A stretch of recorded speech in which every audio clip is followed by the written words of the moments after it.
Bonjour à tous mes followers, heureux de vous retrouver. N'oubliez pas de continuer de liker la vidéo sur ma page Micro-Expression et sur TikTok et sur YouTube. Aujourd'hui, nous allons parler d'une denrée devenue rare dans ce monde, à savoir la notion de la vérité. La vérité, d'une manière générale, se définit comme le caractère de ce qui est vrai, la conformité d'un récit, d'une relation avec un fait, de ce que l'on dit avec ce que l'on pense. Au vu d'une telle approche, la vérité apparaît comme une notion subjective dont le fondement repose essentiellement sur ce que dit un être, qu'il s'agisse d'un homme, d'une femme ou d'un enfant, d'un fait qu'il a vécu ou pense avoir vécu individuellement ou collectivement.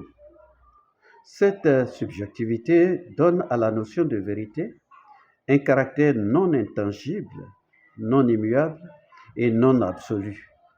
La vérité se présente comme quelque chose de relatif. Du point de vue religieux, la vérité se présente comme ce qui est vrai de façon immuable, intangible et absolue et de toute éternité.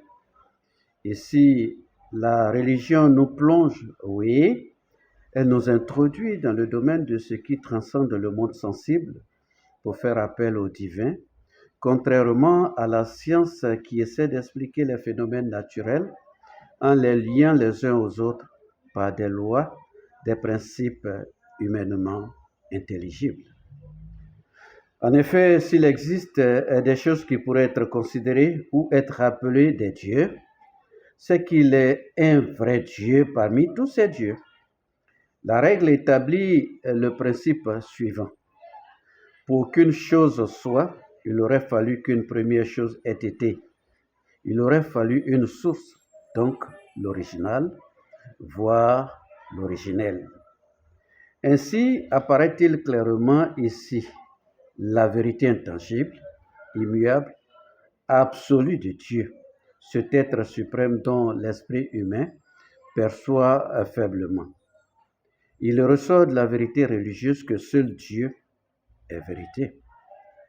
Du point de vue social, la vérité se présente comme ce qui est accepté comme étant vrai par un consensus général.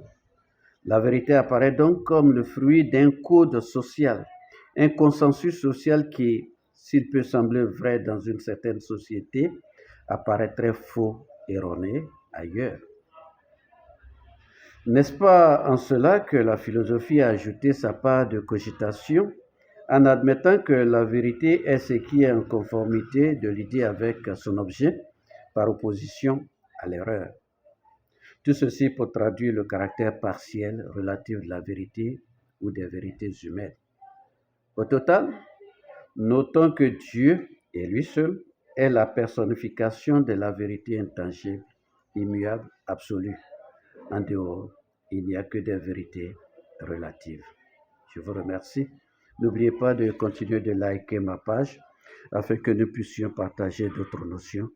Prochainement, nous verrons ce qu'on appelle l'illusion oculogique. Merci.